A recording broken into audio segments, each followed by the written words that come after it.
Hello students, Assalamu alaikum. I am Hira and welcome to my YouTube channel Study English. Students, आज से जो हम lessons को start करने वाले हैं वो है टेंसेस।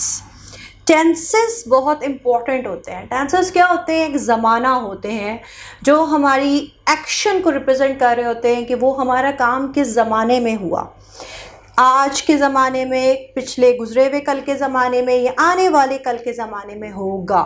तो टेंसेस जो होते हैं वो इंग्लिश के लिए, इंग्लिश लैंग्वेज में एक बहुत मेन करैक्टर, एक बहुत मेन फंक्शन अदा करते हैं, एक बहुत मेन करैक्टर होते हैं। तो आज हम जो सिंपल प्रेजेंट टेंस को देखने वाले हैं, प्रेजेंट इंडेफिनाइट टेंस को देखने वाले हैं, इसकी क्लास है। इसको आज आपने समझना है और मेरी कोशिश है कि आसान तरीन अल्फाज में आपको ये समझाया जाए ताकि आपको ना सिर्फ समझने में आसानी हो, बोलने में भी आसानी हो और आपकी इंग्लिश बेहतरीन हो सके। तो आज हम जो करने वाले हैं वो है जी सिंपल प्रेजेंट इंडेफिनाइट टेंस। इसको प्रेजेंट इंडेफिनाइट टेंस भी कहते हैं, इसको सिंपल प्रेजेंट टेंस भी कहते हैं। सिंपल प्रेजेंट टेंस क्या है?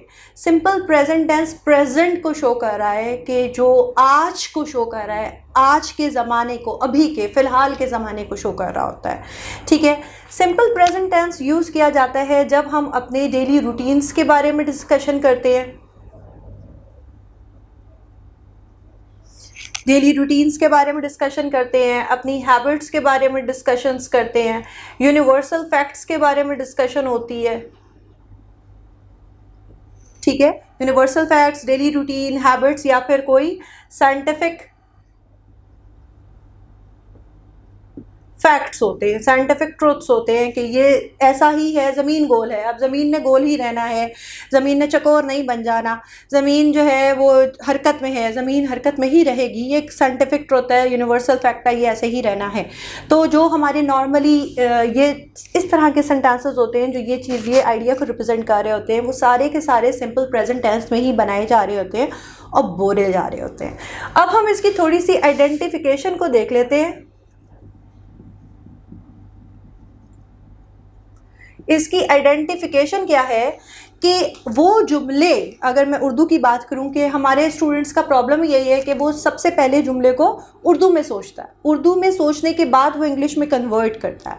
तो जब हम उर्दू में सोचते हैं तो ये वो जुमले होते हैं जिनके एंड में ता है, ती है, ते हैं के अल्फाज आते हैं। मैं खाना खाता हूँ, मैं बोलती हूँ, मैं खाना पकाती हूँ, हम क्लास लेते हैं। तो ता है, ती है, ते हैं के अल्फाज आते हैं।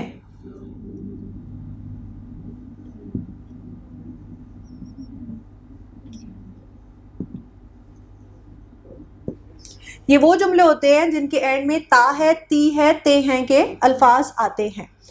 अब अगली बात जो आती है वो ये आती है कि एक सेंटेंस को बनाने के लिए, एक जुमले को बोलने के लिए हमारे 3 कंपोनेंट्स होते हैं इंग्लिश में। वही तीनों कंपोनेंट टेंसेस के अंदर भी मौजूद होते हैं और वो 3 कंपोनेंट कौन से होते हैं? वो होते हैं जी सब्जेक्ट, वर्ब, ऑब्जेक्ट। एक मीनिंगफुल सेंटेंस बनाने के लिए इन तीनों कंपोनेंट्स का होना ज़रूरी होता है। सब्जेक्ट कौन होता है? सब्जेक्ट वो शख्स होता है जो कि काम को करता है। Subject is the person who works, who do the work. ठीक है, जो काम को करता है। इसलिए सब्जेक्ट को हम डूअर भी कहते हैं, करने वाला। डूअर, करने वाला, कोई भी काम करने वाला। अब मैं बोल रही हूँ तो मैं बोलने वाली हूँ, मैं पढ़ा रही हूँ तो मैं पढ़ाने वाली हूँ। ठीक है। तो सब्जेक्ट वो काम, वो शख्स होता है जो कि काम को करता है। वर्ब, वर्ब वो एक्शन होता है जो कि करने वाला करता है। वर्ब वो एक्शन होता है जो करने वाला करता है। अब मैं हूँ पढ़ाने वाली तो मैं क्या एक्शन कर रही हूँ? मैं पढ़ा रही हूँ। मैं हूँ बोलने वाली तो मैं क्या एक्शन कर रही हूँ? मैं बोल रही हूँ। तो सब्जेक्ट करने वाला होता है, एक्शन जो होता है वो काम होता है जो करने वाला करता है, वो फंक्शन होता है, वो एक्टिविटी होती है जो करने वाला करता है। और ऑब्जेक्ट वो चीज़ होती है जिसके ऊपर काम किया जाए। मैं बोर्ड पे लिख रही हूँ तो ये काम किसके ऊपर किया जा रहा है? बोर्ड पे किया जा रहा है। मैं खाना खा रही हूँ तो क्या चीज़ है जो खाई जा रही है? वो है खाना। ठीक है। मैं पढ़ा रही हूँ क्लास में, तो वो कौन सी जगह है जहाँ ये काम किया जा रहा है? क्लास। तो सब्जेक्ट करने वाला होता है, वर्ब वो काम होता है जो करने वाला करता है, और ऑब्जेक्ट वो चीज़ होती है जिसके ऊपर वो काम किया जाता है। सो आई होप ये तीनों चीज़ें आपको क्लियर होंगी जो कि मेन कंपोनेंट हैं सेंटेंस के। ठीक है, तो अब बारी आती है हमारे फॉर्मूला की कि इसका फॉर्मूला क्या है, इसका एक पूरा स्ट्रक्चर क्या है सेंटेंस को बनाने में, सेंटेंस को बोलने में। अब स्टूडेंट्स, 3 तरह के सेंटेंसेस होते हैं, 3 टाइप्स ऑफ सेंटेंसेस हैं जो यहाँ पे हम देख रहे हैं, जो कि आमतौर पे बोलने में इस्तेमाल किए जाते हैं। एक सेंटेंसेस होते हैं अफर्मेटिव सेंटेंसेस, अफर्मेटिव सेंटेंसेस जिसको असर्टिव सेंटेंसेस भी कहते हैं। एक नेगेटिव सेंटेंसेस होते हैं, ना नहीं के जुमले, और एक हमारे क्वेश्चनिंग सेंटेंसेस होते हैं जिसमें सवालिया, जिनको सवालिया जुमले कहा जाता है, जिसमें सवाल किया जाता है। इंटरोगेटिव सेंटेंसेस जिसमें सवाल किया जाता है, क्वेश्चनिंग सेंटेंसेस सिंपल रखते हैं। तो अफर्मेटिव वो सेंटेंसेस होते हैं जो कि हमारे, मैं यहाँ लिख भी देती हूँ, अफर्मेटिव सेंटेंसेस, ठीक है, नेगेटिव सेंटेंसेस और क्वेश्चनिंग सेंटेंसेस। ठीक है, अब अफर्मेटिव सेंटेंसेस वो सेंटेंसेस होते हैं जिसमें कोई स्टेटमेंट दी जा रही होती है, मैं पढ़ा रही हूँ, जो पॉजिटिव सेंटेंस, इनको पॉजिटिव सेंटेंसेस भी कहा जाता है। जो पॉजिटिव सेंटेंस होते हैं जिसमें कुछ भी ना नहीं होता, बस एक आम सी हिकायत, एक आम सा जुमला बोल दिया जाता है, मैं पढ़ा रही हूँ, मुझे भूख लगी है, मैं क्लास में हूँ, मैं आज जल्दी आ गई, जो भी जुमला हम नॉर्मल सेंटेंसेस बोलते हैं वो सब अफर्मेटिव सेंटेंसेस, असर्टिव सेंटेंसेस ही होते हैं। नेगेटिव सेंटेंसेस वो सेंटेंसेस होते हैं जिसमें ना नहीं की मालूमात दी जाती है, मुझे भूख नहीं लगी, मैं आज नहीं पढ़ा रही, मुझे तुमसे कोई काम नहीं है। ठीक है, ये वो जुमले होते हैं जिसमें ना या नहीं होता है, नेगेटिव होते हैं, मनफी नेगेटिव सेंटेंसेस सिंपल हम इसको रखते हैं, ये वो सेंटेंसेस होते हैं। क्वेश्चनिंग सेंटेंसेस वो सेंटेंसेस होते हैं जिसमें सवाल पूछा जाता है, क्या आप क्लास लेंगी, क्या आप मुझे पढ़ाएंगी, क्या आपको भूख लगी है। क्वेश्चनिंग सेंटेंस जिसमें सवाल पूछा जा रहा है, कोई भी किसी भी नौइयत का सवाल पूछा जा रहा है। इन टाइप ऑफ सेंटेंसेस का ज़माने से फ़िलहाल कोई ताल्लुक़ नहीं है, ये सिंपल मैं आपको टाइप्स ऑफ सेंटेंसेस बता रही हूँ कि ये 3 तरह के जुमले होते हैं। ठीक है, इन 3 टाइप के सेंटेंसेस को हम कहते हैं असर्टिव, नेगेटिव और इंटेरोगेटिव। इनका फ़िलहाल ज़माने से कोई ताल्लुक़ नहीं है, अभी मैं इनका ताल्लुक़ बनाऊँगी, ठीक है, जब मैं इनको फॉर्मूला में पुट करूँगी। चलिए, अब हम अपने फॉर्मूला को देखते हैं। आई नो ये थोड़ा सा मैसी हो रहा है, लेकिन आपको मेरी कोशिश है कि अच्छे से एक्सप्लेन हो रहा हो, समझ आ रहा हो। अगर अब हम फॉर्मूला को देखते हैं तो इसका फॉर्मूला ये होता है कि हम जो एक असर्टिव सेंटेंस बनाते हैं, जिनको हम पॉजिटिव सेंटेंसेस भी कहते हैं, अफर्मेटिव सेंटेंसेस भी कहते हैं, उसका जुमला ऐसे बनता है कि हमारा सब्जेक्ट होता है, फिर हमारा सब्जेक्ट के साथ मेन वर्ब होता है जो कि वर्ब की फर्स्ट फॉर्म लगती है। अब स्टूडेंट, यहाँ पे एक बात आपके लिए जानना बहुत ज़रूरी है कि पाकिस्तानी एजुकेशन एक ऑर्थोडॉक्स बहुत पुराना सिलेबस है जिसको हम फॉलो कर रहे हैं। यकीनन आपके बाबा ने, आपके दादा ने भी यही सिलेबस पढ़ा था जो हम पढ़ रहे हैं, जो मैं पढ़ रही हूँ, ठीक है, जो आने वाले बच्चे भी पढ़ेंगे। तो ये एक ऑर्थोडॉक्स सिलेबस है। अगर मैं मॉडर्न राइटर्स की बात करती हूँ तो ये verb first form, verb second form, as such V1 V2 कुछ भी नहीं है, ये एग्जिस्ट नहीं करता। वर्ब की फर्स्ट फॉर्म को कहते हैं जी बेस फॉर्म ऑफ वर्ब, ठीक है, इसको कहते हैं बेस फॉर्म। तो यहाँ पे आप लगाएंगे वर्ब फर्स्ट फॉर्म मतलब कि बेस फॉर्म प्लस ऑब्जेक्ट। अब यहाँ पे आपके लिए ये जान लेना बहुत ज़रूरी है कि हमारे जो असर्टिव सेंटेंसेस होते हैं, अफर्मेटिव सेंटेंसेस होते हैं, उनके साथ सिर्फ और सिर्फ असर्टिव सेंटेंसेस में उनके साथ वर्ब में इजाफा किया जाता है। और वो इजाफा क्या होता है? वो इजाफा ये होता है कि हम वर्ब के साथ एस और ई एस का इजाफा कर देते हैं। और ये इजाफा किन किन प्रोनाउंस के साथ किया जाता है? ये इजाफा सिर्फ और सिर्फ सिंगुलर प्रोनाउंस के साथ किया जाता है, ठीक है।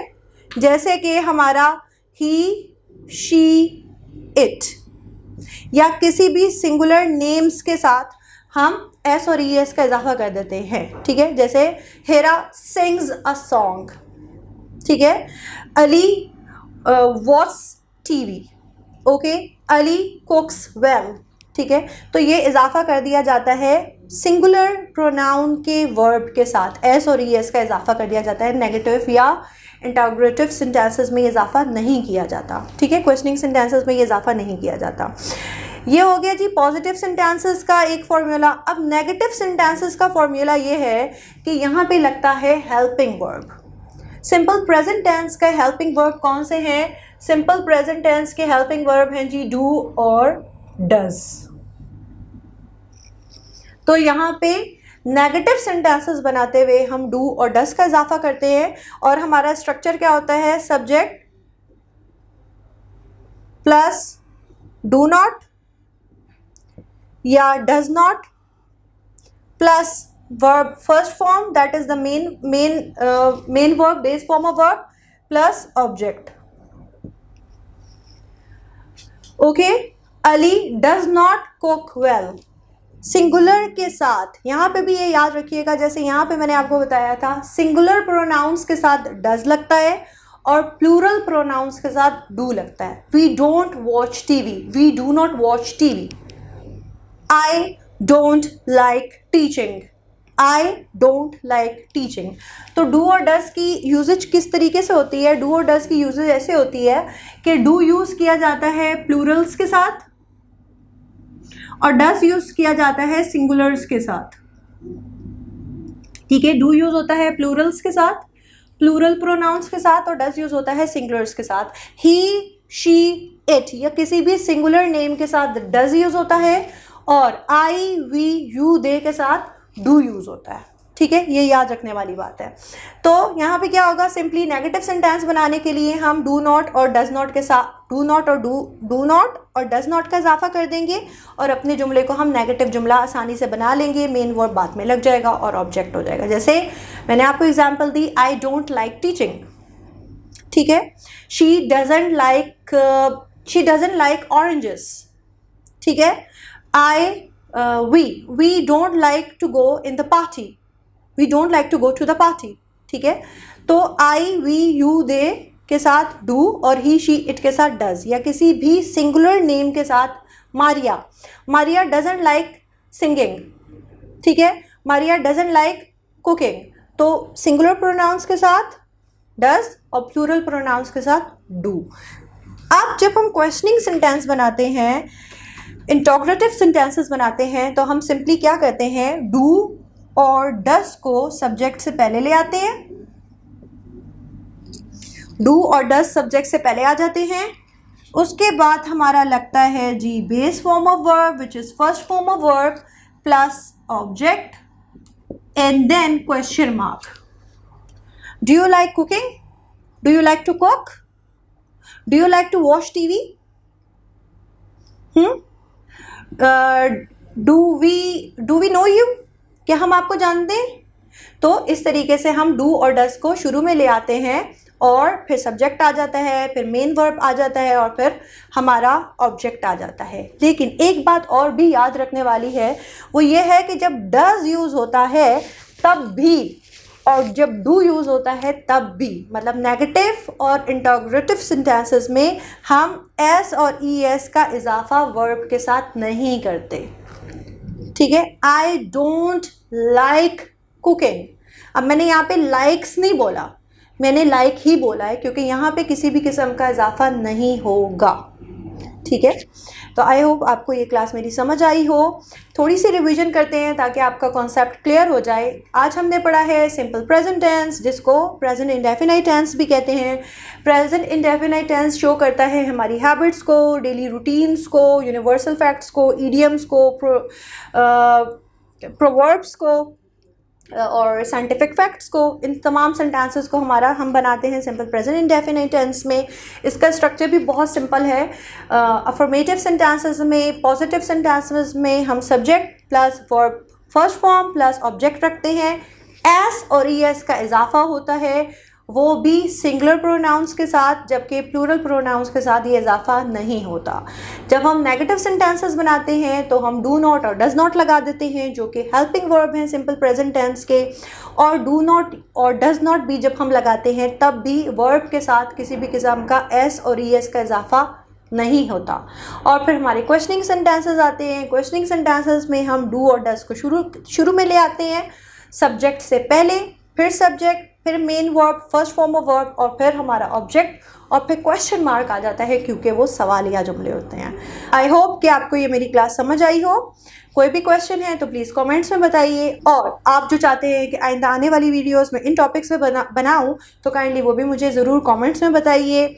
मुझसे फेस टू फेस क्लासेस लेना चाहते हैं, ऑनलाइन क्लासेस लेना चाहते हैं, so you people are most welcome. एक फ़ी पे करके, रीज़नेबल फ़ी पे करके आप अपनी क्लासेस को मुझसे स्टार्ट कर सकते हैं, ऑनलाइन भी, फेस टू फेस सेशन भी, दोनों क्लासेस में मैं आपको पढ़ा सकती हूँ। अपना बहुत ख्याल रखिए। अल्लाह हाफ़िज़।